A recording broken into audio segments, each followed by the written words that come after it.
Assalamualaikum warahmatullahi wabarakatuh. Jumpa lagi dengan Ibu Nurhayati dalam pembelajaran biologi.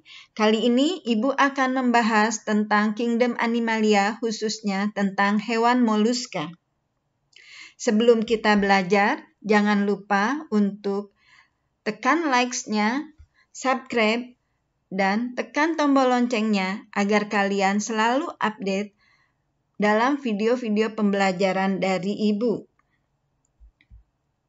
Karakteristik dari moluska adalah sebagai berikut. Yang pertama, tubuhnya simetri bilateral. Yang kedua, habitatnya di air dan di darat. Bersifat triploblastik selomata, artinya memiliki 3 lapisan tubuh pada saat embrional dan memiliki rongga tubuh.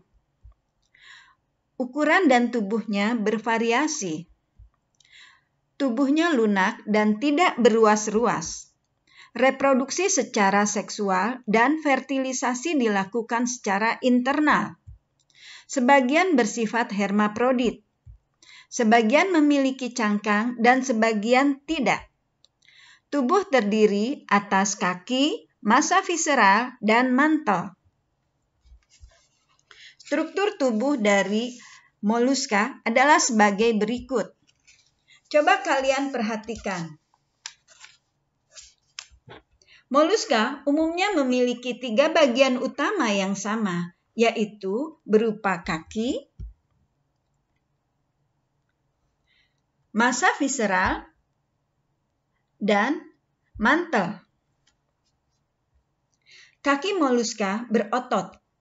Sedangkan massa visceral ini mengandung organ-organ internal seperti organ pencernaan, ekskresi, reproduksi. Dan mantel merupakan lapisan jaringan yang menutupi massa visceral dan berfungsi mensekresikan cangkang.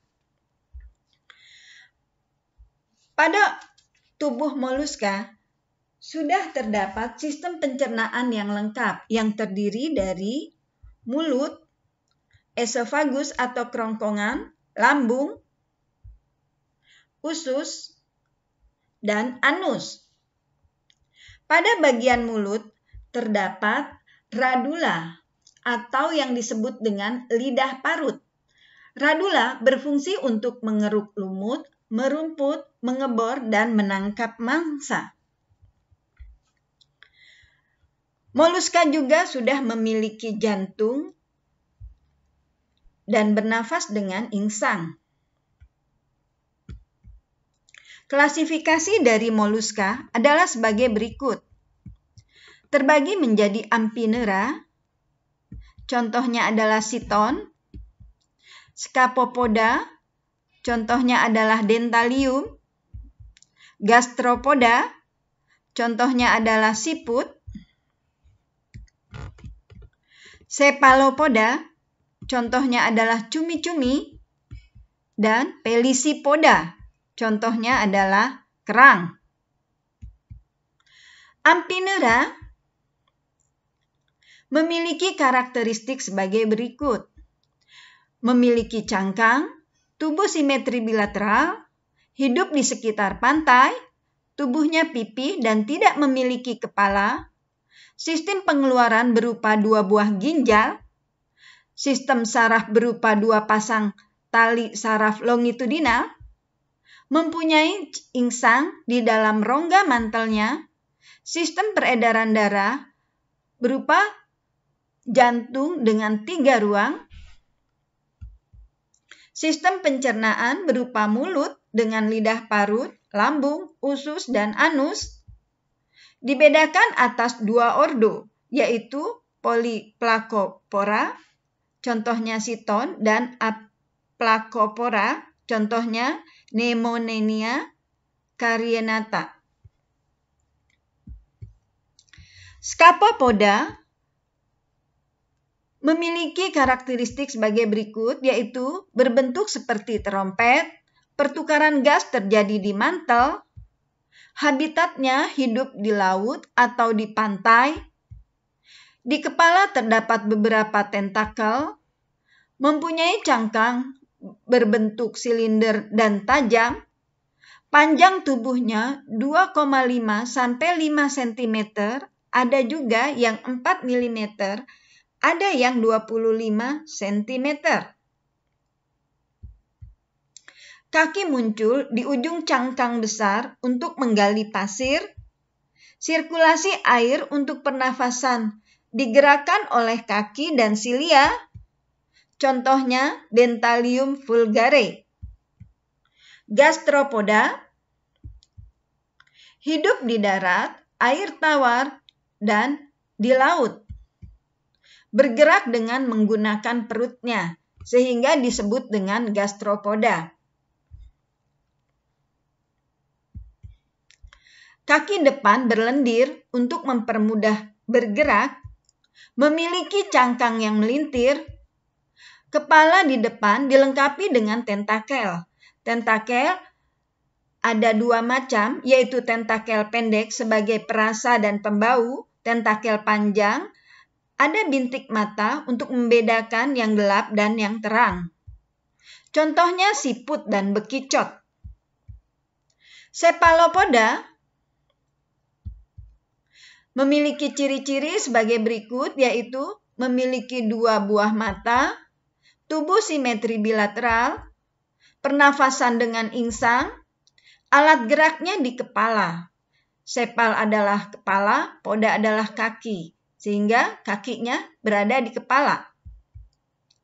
Memiliki pembuluh darah tertutup, pada punggung terdapat cangkang kapur, tubuh terdiri atas leher, kepala, dan badan, memiliki endoskeleton, eksoskeleton, atau tanpa keduanya, reproduksi bersifat diesis, dan fertilisasi di tubuh betina.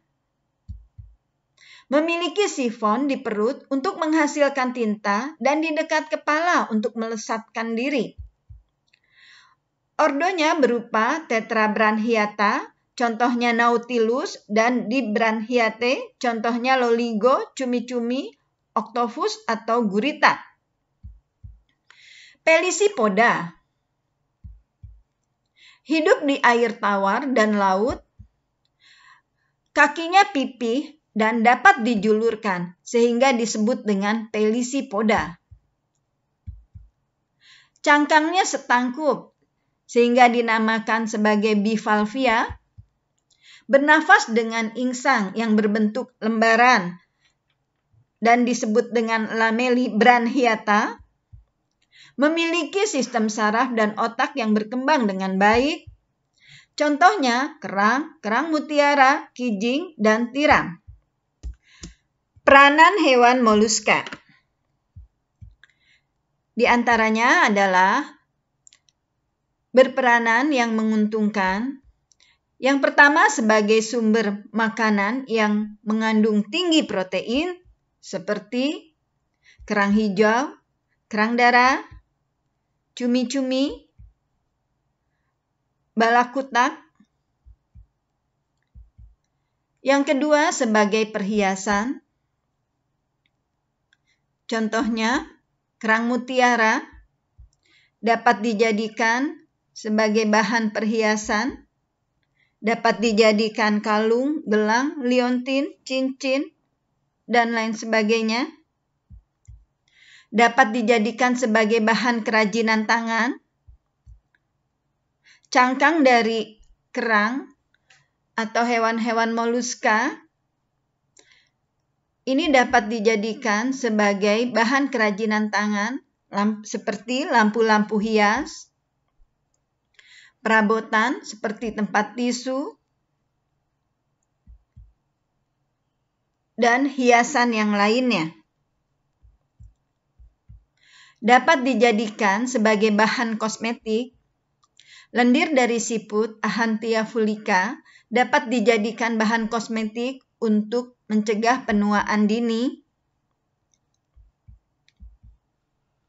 Peranan yang merugikan diantaranya Pteridopnaphalis dapat merusak bangunan kapal, keong mas dapat merusak tanaman padi, Ahanthia fulica merupakan hama tanaman yang sulit diberantas dan dapat menjadi inang perantara penyakit tertentu. Demikianlah penjelasan yang bisa Ibu berikan. Semoga bermanfaat. Selamat belajar. Assalamualaikum warahmatullahi wabarakatuh.